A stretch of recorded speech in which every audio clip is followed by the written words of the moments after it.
Good afternoon, this is Michael Zippity Duda back in the shop at Russ Darrow Kia Wauwatosa. They usually don't let me back here because I used to use a lot of tools, but let's just say they don't like me back here. But anyway, if you notice on this car it says all-wheel drive. The new computer-controlled all-wheel drive cars, it's very important to understand that on a car like this, the computer is controlling where to put the power, on the wheels during snow, ice, wet situations, okay? So in the old days when you had a front wheel drive car, you could just replace the front wheel tires, or move the front tires to the back and put new tires on the front. Not so with computer all-wheel drive cars.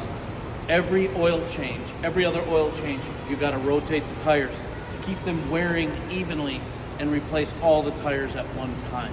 So remember that, all-wheel drive, computer controlled, every other oil change, you gotta rotate the tires. Michael Zippity Duda, Russ Darrow Kia out.